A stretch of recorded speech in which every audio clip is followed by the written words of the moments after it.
Good morning, students. In today's class, we are going to start a new chapter. Today we are going to talk about Buddhism and Jainism. But before we discuss into what those two religions were, it is very important to do an introduction class. So first we need to trace as to what were the reasons for the rise of these two new religions. So you know that in the last class we have studied about the Vedic period, the early and the later Vedic period. We will be linking it to that. So what was happening in the 6th century towards the end was that there were many smaller kingdoms and there were some large kingdoms. So the small tribal settlements, they had settled from the early Vedic period itself. And as you know, in the later Vedic period, there was a period of expansion. So many of these tribal settlements, they attacked each other, there were wars, they expanded, and that led to formation of kingdoms. So that is why in your book it is mentioned that this was a period of materialism and spiritualism side by side. Materialism because the kings, they used to acquire more and more territories and more material resources, and spiritualism because during this time religion had evolved. If you remember, in the later Vedic period it had become very complicated and more rituals and more spiritual things, they were attached. So both of them, they were existing side by side in this period. Now again, tracing the chapter from the previous chapter, you know that around 10,000 BC, in the later Vedic period, what was discovered? The use of iron. So this use of iron made it very convenient for the people to clear the forests that would help in expansion. Because of this, agriculture flourished, it developed quite a lot, and due to large scale agriculture, there was surplus, there was extra food which could be used for trade, which could also be used for the kings to feed their soldiers. So it served many administrative and military functions. And in addition, since many people were already growing crops, other arts and crafts like pottery, carpentry, blacksmith, all of these, they also flourished side by side. So you have already studied this.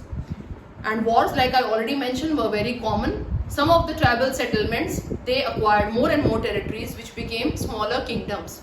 Gradually, these kingdoms were called Janpadas. Many Janpadas which came together, which were acquired by maybe one king, that became a Mahajanpada. So during this period of time, actually we are familiar with 16 Mahajanpadas, including Magad, which is the current day Bihar. Then we had Kashi, which is the Varanasi area, Kuru, Panchal. There were 16 such Mahajanpadas. If you want to do the difference, it is actually very similar to the cities and the metropolitan cities that we have today, like the difference between Patna and Delhi. So that sort of difference. The smaller entity will be the Janpada, and the bigger entity with the more developed areas and more population, that will become the Mahajanpada. So this is the introduction. And during this time, when we talk about religion, you have studied in the later Vedic period that religion had become very, very complicated. There were many sacrifices, many rituals, animals were sacrificed, all these things, that was making people very dissatisfied with the existing religion. So many new thinkers, they evolved, and their teachings began to influence other people. Among them, all over the world actually, some were Zoroaster, the other one was Confucius, who was in China, and in India we have Mahavir and Buddha, whose teaching influenced a number of people. So actually the causes for the decline, that we will be discussing in the next class. Today first, like we do for every chapter, the literary and the archaeological sources. We will be doing the first literary source for the Jains, which are the Angas. Now, the main religious textbook of Jainism are the Angas. These Angas, they have been derived from the word Agamas. Agamas, as you know, they have come from the Sanskrit word which means whatever comes out from the mouth of God. So it was assumed that whatever Mahavira said, those were the words of God, and they were later compiled and they became the Agamas. Later, they were roughly translated and called Angas. Anga is the Sanskrit word which you know in Hindi means parts. So they were 12 such parts. That is why they were called Dwadashangi. Dwadash means 12. So 12 parts, since there were 12 such Angas, the Angas were also called Dwadashangis. Now, among these 12, the first Anga which was written was called the Acharang Sutra. Now again, roughly translated to the Hindi word, the word Acharan in itself means conduct, how to carry yourself. So, the conduct for the Jain monks, that means what type of behavior they should maintain, how many possessions should they have, what is the method of penance for them. These kind of conduct, they were included in the Acharam Sutra. So you can say it is a kind of instruction given to the Jain monks as to how to lead their lives. The fifth Anga was the most important one. It is called the Vyakhya Prajnapati, also called the Bhagavati Sutra. And why is it the most important one? Because most of the discourses, most of the teachings of Mahavira, they are contained in this sutra. They are actually contained in the form of question answers. There are around 3600 such questions which are written. Whatever the disciples asked and Mahavira answered, they have been compiled in the Vyakhya Prajnapati, which is also called the Bhagavati Sutra. Like we know that for the Veda, there were the Upavedas. That means every Veda had its secondary book. Similarly, for the Angas also, we had a secondary, we had 12 auxiliary books, one for each Anga. These were called the Up-Angas. That means the sub-parts, so the sub-Angas. So I hope this much is clear to all of you. And in the last paragraph about the Angas, what we are mentioning, as you remember in the early Vedic period, Shruti was knowledge which was passed on orally. So similarly, earlier in Jainism, knowledge was passed on orally from one generation to another. So the question is then, when was it written?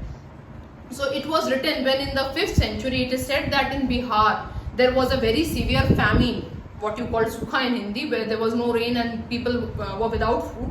So a set of Jains led by a person called Bhadrabahu, they migrated in large scale to southern part of India. So please remember that earlier these books, the knowledge was passed on orally from one generation to another. Later, when in Bihar there was a famine, a group of Jains led by Bhadrabahu, they migrated towards the south.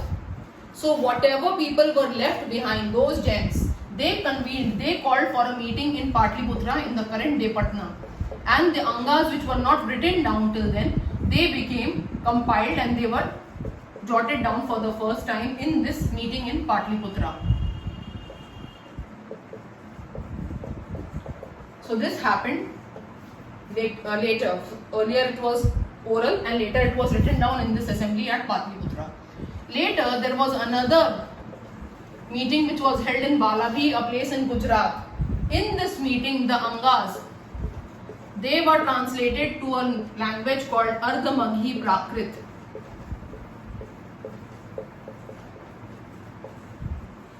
Ardhamaghi because half of it was Maghi language and half of it was the Prakrit language, which was the local language of the people during that time. So basically, to make it more easy and more available to the people, it was translated into the local dialect of the people in Gujarat in this session, which was called the Ardhamaghi Prakrit language.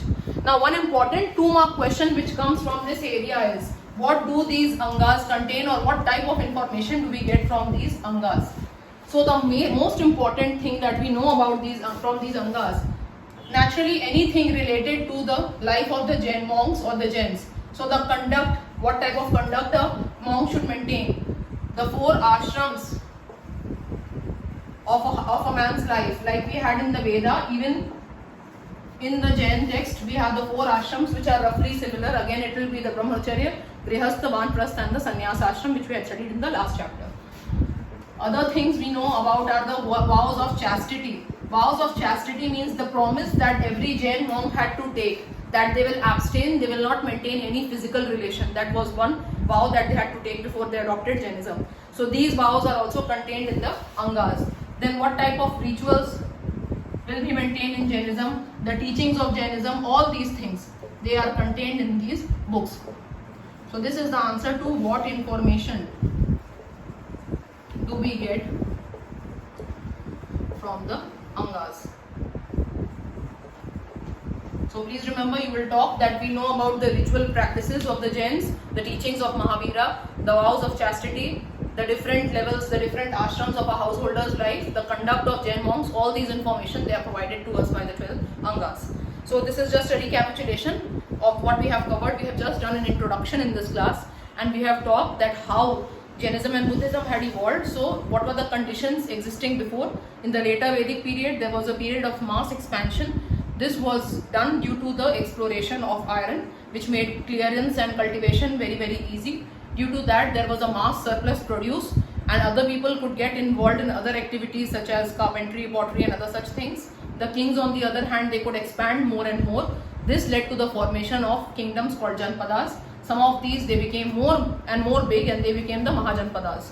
At the same time, in the field of religion, there was a lot of disturbance, there was a lot of unhappiness and dissatisfaction among the people. This led to the evolution of, this led to the development of more thinkers who were not satisfied with the religion, and they started looking for alternative answers. Two among them, whom we are going to study about in this chapter, are Mahavir and Gautam Buddha.